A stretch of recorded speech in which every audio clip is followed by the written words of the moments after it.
The character that I wish to talk about today, also one that is fairly easy to guess, is one created by Richard Knack and present in the novels Day of the Dragon and Night of the Dragon. Now, while he has garnered some, at times in my opinion, unfair criticism, I think it's fair to say that Knack, at least in his Warcraft works, is not as skilled as, say, Christie Golden in exploring his character's emotions or deep personal thoughts.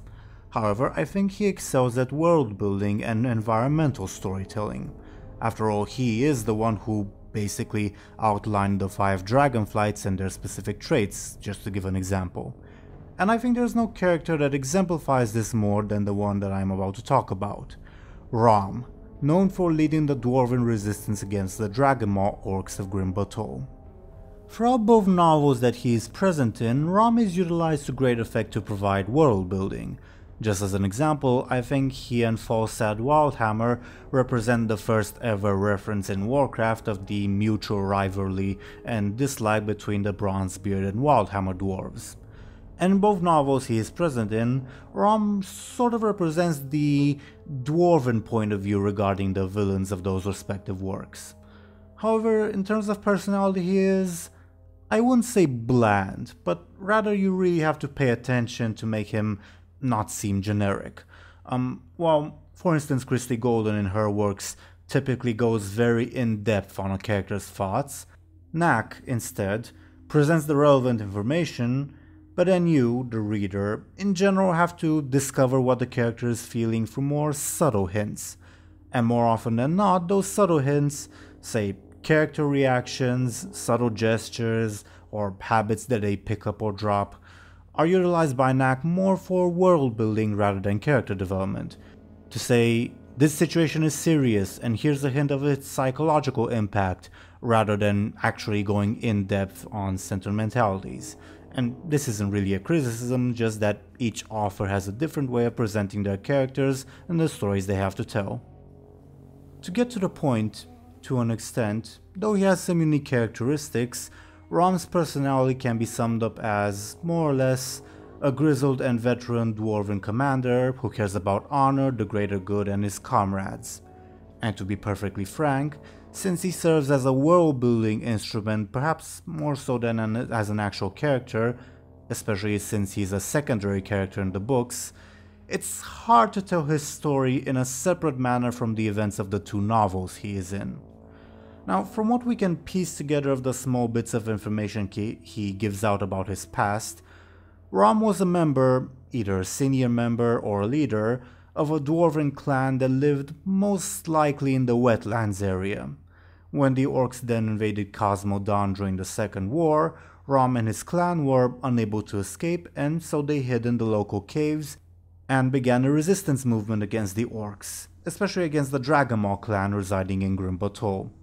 Eventually, Rom and his group stumbled into the events of the Day of the Dragon novel, the events where the Dragon Queen Alexstrasza was freed from Grim Bateau by a group of Alliance heroes.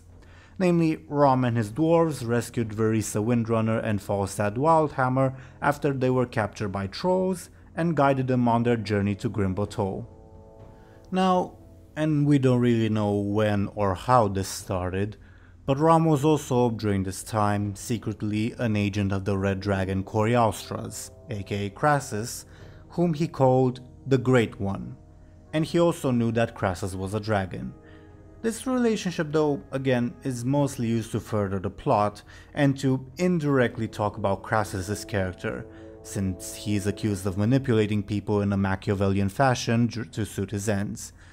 Unfortunately, there's not much I can say about Rom in regards to this relationship, other than that he cared greatly about keeping secret that Crassus was a dragon. Only he and one other dwarf, his second-in-command Gimel, knew about this. After the events of Day of the Dragon, Rom stopped being an agent of Crassus, presumably because the Red Dragon decided not to manipulate people anymore, but he still took great care to not reveal his former patron's identity. Later, Rom and his dwarves also participated in the final battle at Grim Bateau, where the Dragon Queen was liberated. Again, there isn't much I can say about Rom personally in this situation, other than that he initially wanted to mass execute the orc prisoners the dwarves had captured, but Crassus dissuaded him, saying that enough blood was spilled. We know fairly little about Rom's time between Day of the Dragon and Night of the Dragon, the latter taking place just before Wrath of the Lich King in the timeline. We do know that before the Third War, presumably, King Magni sent Rom as his ambassador in Quel'Thalas and in some other human kingdoms. We don't know exactly which. Rom disliked his time as an ambassador, finding it, quote, maddening, but he did unintentionally pick up some more fanciful speaking patterns. We also know that Magni regularly sent Rom on dangerous assignments, one of them apparently taking him to Dustwallow Marsh, and that the king could always rely on him for those.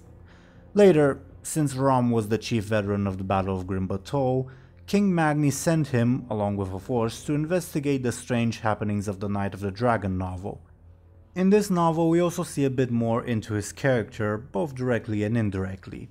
We learn that this was the one assignment that King Magni gave him that he wanted to refuse, but he accepted because in his mind failing his oath to his king was worse than dying. We also learn that he was traumatized by the years he spent in the underground resistance against the Dragonmaw orcs, considering all of the comrades that he lost, including Gimmo, whom I've mentioned before. However, and this is again an example of more subtle storytelling, Rom is much more greatly affected by the events of the Night of the Dragon novel, where Sinfaria, Deathwing's former consort, occupied Grim Bateau with her retinue of black dragon spawn and draconids, enslaving the local Skardin, descendants of the Dark Iron Dwarfs who remained there after the War of the Three Hammers, and first created the Twilight Dragonflight. Namely, despite the fact that Rom and his group were investigating the Grim Bateau area for only 4 weeks instead of a few years, he was transformed physically and emotionally. He became much more fatalistic in his thinking, he lost an arm, and, as more subtle signs, he stopped playing dice, unlike during Day of the Dragon, and regularly smoked just to keep his senses. Also, fun side note, Rom is a member of a prestigious group of Warcraft characters, including people like Garrosh and Sylvanas, in that he says the word bitch, in reference to Sinfaria, though that also shows the gravity of the situation he was facing. Regardless, at a certain point during the events of the novel, Rom is separated from the rest of his group and some of the heroes, and gets lost in the tunnels of Grim Bateau. Later, he stumbles upon the Draenei priestess Iridi, also one of the heroes of the novel, rescuing her from an ambush of the Black Draconid leader, Rask. Later on, and this really is to the credit of his character since Iridi was someone he had barely just met, he sacrifices himself for her, first by taking one of Rask's blows intended for her. Desperately mustering up his remaining energy though, he runs at Rask, cutting his jaw open. As the Draconid then fatally chopped Rom's chest with his axe, he then severed its head, killing the fiend that had hounded his party for weeks. And as he died, he saw his fallen comrades, the ones who had died in Grim Bateau over the years, including Gimmo, preparing to welcome him into the afterlife. For his service, he was then honored by both the Bronzebeards and the Red Dragonflight.